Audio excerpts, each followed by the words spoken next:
দাম্পত্য জীবন এমন একটা জায়গা, আমি প্রায় সময় বলি, দাম্পত্য জীবনের শুরুটা হলো, উর্দুতে একটা কবিতা আছে, ইবতেদায়ে ইশক আর ইন্তেহায়ে ইশক বরাবর নিহি হোতা হ্যায়। প্রেমের শুরু আর শেষ একরকম হয় না। প্রেমের শুরুতে শুধুমাত্র ফুল দেওয়া নেওয়া হয়, শেষে লাঠিও দেওয়া নেওয়া হয়। ঠিক না বেঠিক? শুরুতে মোহব্বত উতরায়, উন্মাদ হয়ে যায়, মা বাপ চিনে না, নামাজ চিনে না, মুরব্বী চিনে না, সমাজ চিনে না, বন্ধু বান্ধব চিনে না, রাগ সব। এখন আমার মনের মানুষের সাথে আমার চ্যাটিং চলতেছে, কিচ্ছু চিনে না, সে ভালোবাসা উতরাইতে থাকে।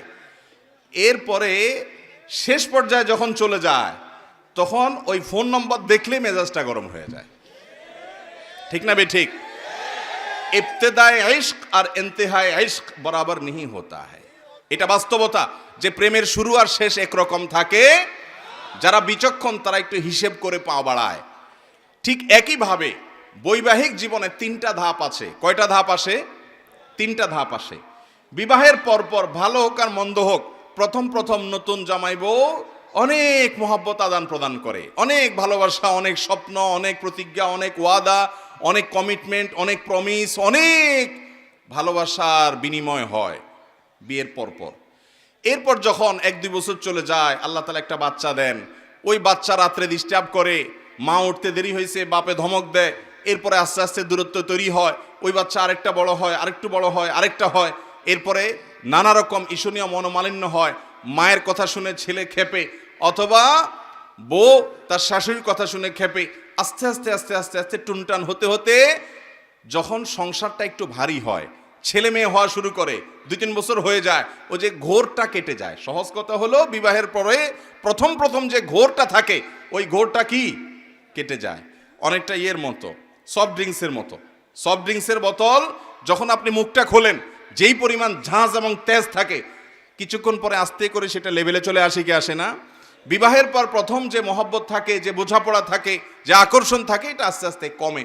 যখন কমে, এরপর আসল রূপটা দেখা যায়। ওই যে মহব্বত উতরাইছিল একটু আগে বা কিছুদিন আগে, সেই মহব্বতের আসল রূপটা ছেলেও দেখতে পায়, মেয়েও দেখতে পায়। শুরু হয় এবার তুমুল আকারে ঝগড়া, ফাসাদ, গন্ডগোল। এটা বাস্তবতা হয়। এরপর বৈবাহিক জীবনের একেবারে শেষের দিকে যখন চলে যায়, তখন আবার ওই প্রথম সময়টা কিন্তু ফিরে আসে। অর্থাৎ বুড়া বুড়ি টোনাটুনির সাথে সম্পর্কটা খুব ভালো থাকে। আপনি আমাদের এই সমাজে জোয়ান জামাই বউ যেরকম মারামারি লেগে থাকে, গন্ডগোল লেগে থাকে, মুরব্বী চাচাদেরকে বুড়া বুড়ি এরকম গন্ডগোল লাগালাগি করে এবং চুলাচুলি করে, এরকম খুব বেশি দেখেন? একেবারেই নাই।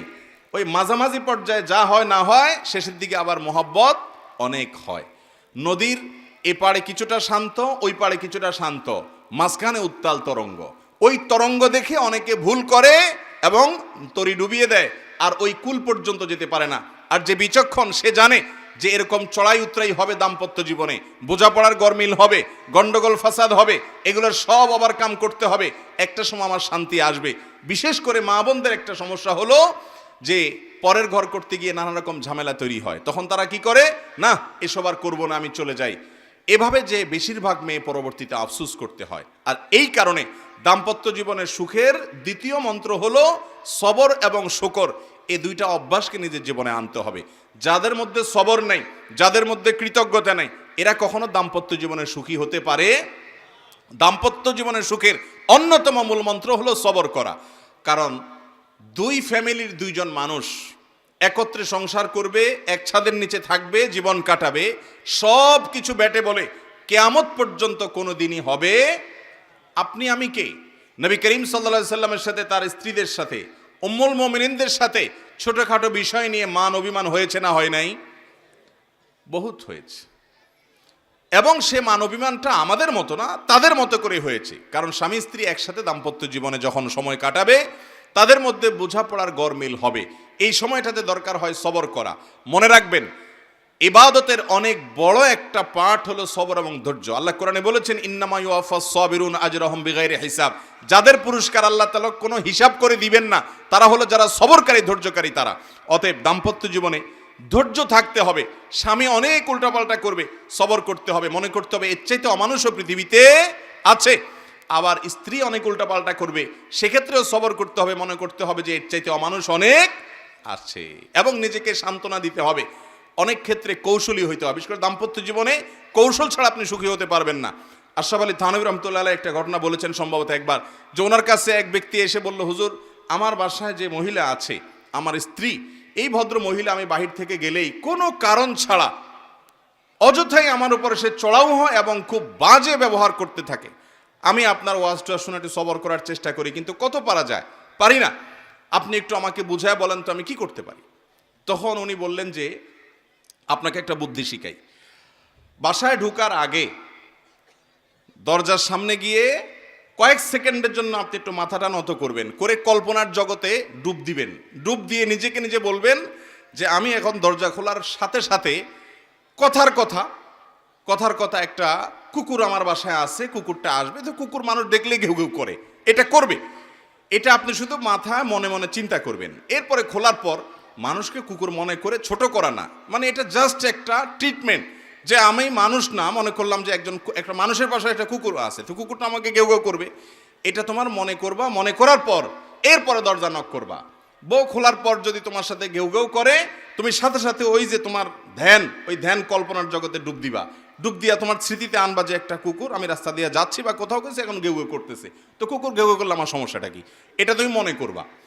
তো স্বামী বাসায় গেছে, যা দরজা খুলছে, দরজা নক করার আগে ওইরকম কল্পনা করছে, স্ত্রী দরজা খুলছে, যথারীতি জামা কাপড় খোলার পর শুরু হয়ে গেছে বিশ্বযুদ্ধ, ঠুস শুরু হয়ে গেছে। যখন এগুলো শুরু হয়ে গেছে, ভদ্রলোক সাথে সাথে চোখ বন্ধ করে ওই ধ্যান করা শুরু করে দিছে, যে হুজুর বলে দিছে যে আমার তো এরকম একটা পরিস্থিতি আমি কল্পনা করতে হবে। করলো, তো করার পরে লোকটা হেসে দিচ্ছে। বউ চিন্তা করলে ব্যাপার কি, প্রতিদিন হামলা পাল্টা হামলা হয়, গোলা বারুদ এখান থেকে গেলে ওখান থেকেও কিছু আসে, আজকে দেখি এটা মিটমিট করে হাসে, কাহিনী কি? স্ত্রীর তো মেজাজ আরো গরম হয়ে গেছে, সে যত গরম হয় এ দেখে আরো বেশি হাসে। তখন বলল, ধরছে একটু ঠান্ডা হয়ে, স্ত্রী দেখছে না রাগারাগি করতে হচ্ছে না, বলো কাহিনী কি বলো। স্বামী তো বলে না, একটা পর্যায়ে বলে দিছে যে আসলে হুজুর আমাকে এটা শিখাই দিছে, এরপর থেকে আমার কাছে তোমার সব রাগ ঝাগ বকা ঝকা এগুলো সব আমার কাছে একেবারে পান্তাবাদের পানি মনে হয়, আমার বরং আরো হাসি আসে। এর পর দিন থেকে আর ওই ভদ্রলোক বাড়িতে ঢুকলে বউ বেচারা ঝগড়া করতে গেলেও আবার গলা থেকে ফেরত চলে যায়, কারণ ঝগড়া করলেই তো কল্পনায় সে অন্য কিছু হবে। এ কথা শুধু মহিলাদের জন্য বলছি, মা বোনদের রাগ করার কোনো কারণ নাই। একই কথা পুরুষদের বেলায়ও হতে পারে, অনেক পুরুষ আছে এরকম ছেঁচড়ার মতো গেউ গেউ করে কি করে না, তো তাদের বেলায় যদি মহিলারা এই একই পদ্ধতি অ্যাপ্লাই করেন, ইনশাআল্লাহ অন্তত ওই গেউটা থামানোর জন্য ওষুধের কাজ দিবে।